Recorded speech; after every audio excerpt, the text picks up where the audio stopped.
Last week, Vladimir Putin advisor Anton Kobyakov accused the U.S. of using crypto to wipe out the national debt. Will the federal government rug pull the $37 trillion it has borrowed?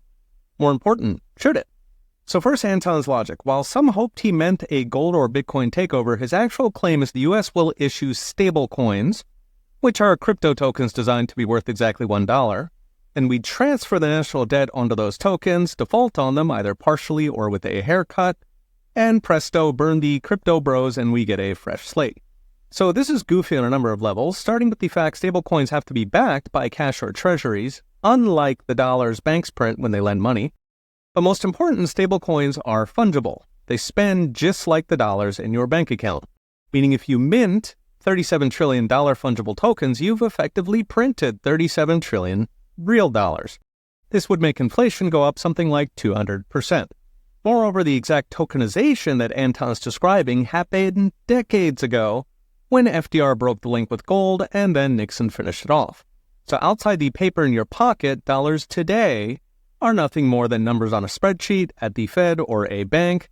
Even the paper gets siphoned away, diluted by those numbers on a spreadsheet. So think of post-FDR dollars as the in-game token that, thanks to Lincoln's legal tender laws, you have to buy to play in the massive multiplayer game called the American economy. Basically Roblox bucks with pictures of presidents. So we've already been rug pulled, both the dollars and the debt, which is denominated in dollars. Indeed, that's why the Fed can print all the dollars it wants without having to buy gold. They are just tokens. The only thing keeping those tokens, or the debt, real is the fact the Fed would have to hyperinflate to get rid of them, which the Fed correctly predicts would have them decorating lampposts, metaphorically, of course. To illustrate, if the Fed wanted to get rid of the national debt, they could do it tomorrow by printing $37 trillion tokens, called quantitative easing, buying up the entire national debt and canceling it. You get 200% inflation, sure, but you would be debt-free. In fact, the Fed did just that in COVID, although it was only $6 trillion, and they didn't buy and cancel debt, they pumped it to Wall Street by buying everything in sight. So as next brought to you by I Trust Capital, Anton may have forgotten about hyperinflation as dollar rug pull, but he's correct that we can absolutely default on every penny the federal government owes, especially the part owned by foreigners. They don't vote, and given our massive military, there's not much they can do about it. In fact, we did just that in 2022, seizing $300 billion owned by the Russian central bank as punishment for Ukraine.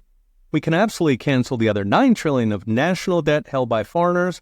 Personally, I'd toss in the $2 trillion Wall Street banks own as payback for 2008. Of course, in theory, at that point, no foreigner or banker would ever lend to the U.S. government again, which maybe is not a bad thing. That's a very fast way to a balanced budget. Okay, we'll be watching. See you next time.